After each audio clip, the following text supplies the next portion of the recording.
2, unité, feu.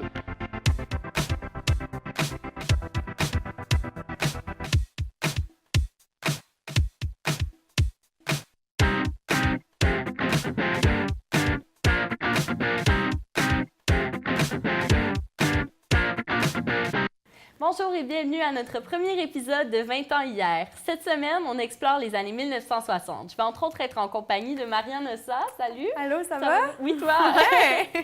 Donc, ici à l'émission, à chaque épisode, en fait, on explore comment on vivait à 20 ans au Québec dans une décennie.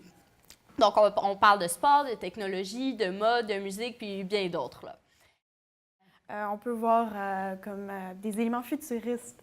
On peut voir des éléments blancs, argent, des couleurs métalliques et aussi un peu invisibles, comme plastique un peu. Transparent, là. Oui. Oh, oui, ça n'a pas passé. Ouais, ça, non, je pense. il y a quelques années, Topshop avait essayé de remettre ce style-là à la mode, mais ça n'a pas vraiment marché, on peut le Belle voir catastrophe, aujourd'hui. hein, oui.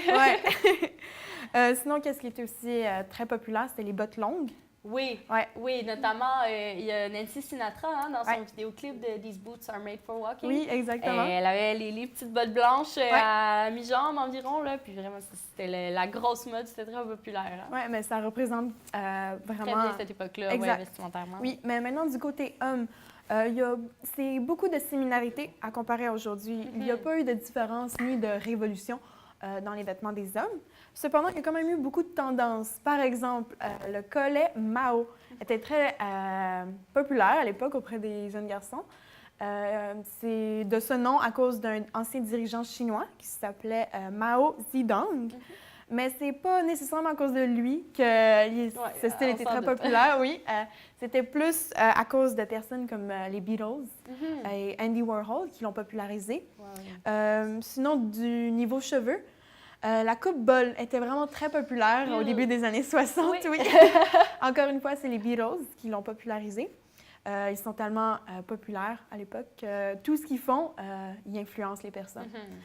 Sinon, vers la fin des années 60, ça devient plus décontracté. Les gars, ils vont se laisser pousser les cheveux. L'afro va commencer à devenir à la mode. Les moustaches, les barbes, les favoris aussi.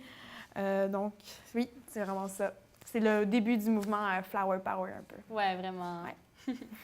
On écoute le reportage de Jessica Tourigny sur l'Expo 67. Au début des années 60, plusieurs villes du Québec devaient encore passer